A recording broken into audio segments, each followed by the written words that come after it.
যেটা আমি সবসময় বলে আসছি, আবারও বলি, এই জাতির সম্ভাবনা অসীম। এই জাতির যে তরুণ সম্প্রদায়, তার যে সৃজনশীলতা, তার যে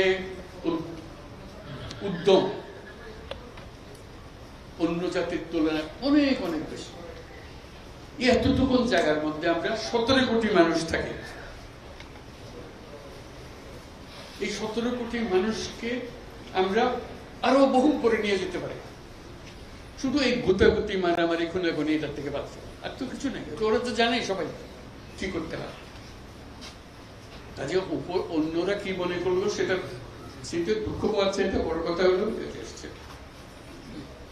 বড় কথা হলো যে আমরা নিজেদেরকে কি আমাদের স্বপ্নটাকে, আমাদের স্বপ্ন আমরা বাস্তবায়ন করব, এবং আমাদের স্বপ্ন বাস্তব, আমাদের যে স্বপ্ন, আমাদের যে ক্ষমতা, এটা যদি আমরা করি, পৃথিবীর মানুষ এমনি ভাবা।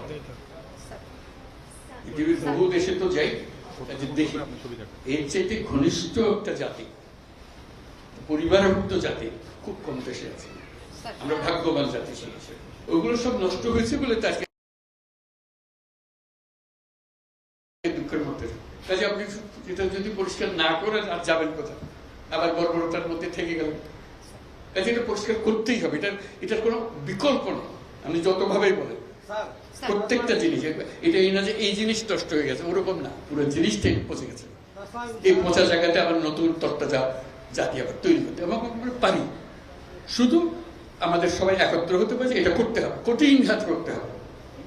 কঠিন যদি না হন এটা পারবেন না, থেকে যাবে, মানে বীজ থেকে যাবে। বীজ থাকলে একটা সমাধানে হবে না। তো আমি বলছেন, আমি বলছি আপনার একটা অংশ, কিন্তু আরো বিষয় আছে, সব একসঙ্গে দিতে হবে এবং করতে হবে। এটা মুক্তি পাওয়ার উপায় নেই। এটা করে দিলাম, ভাবা পেয়ে গেলাম, চলে গেল, ওটা থাকলো। পুরো বডিটাই হলো পচা। আমি অর্থনীতির পাই নাই, আমি শান্তির জন্য ওইটা করতে হবে। যেগুলো বলছেন এগুলো অনেকগুলো বিষয় আছে, একসঙ্গে বসতে হবে, করতে হবে। সব লড়ার কঠোর অবস্থা করতে আছে, কোনোটাই সিদ্ধতে চলে যায়। কাজে এটাকে ঠিক করা এবং সবাইকে সমর্থন দিতে হবে।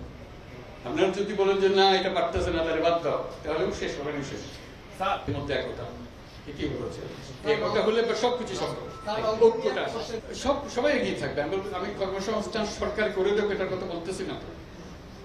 আমার কথাটা হলো, আমরা চাকরি চাই না, আমরা চাকরি প্রার্থী নই, আমরা চাকরির দাতা। সেই জিনিস এটা আয়োজনের বিষয়।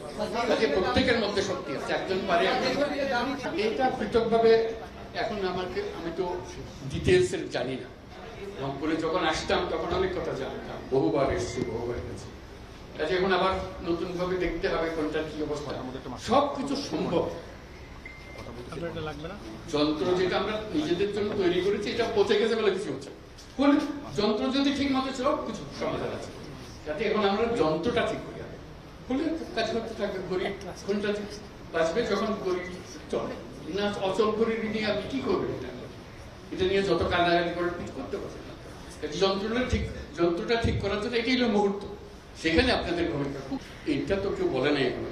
আলাপ হলে তখন দেখা যাবে কতদিনে হলে ভালো হবে, যেটা আপনারা বলেন।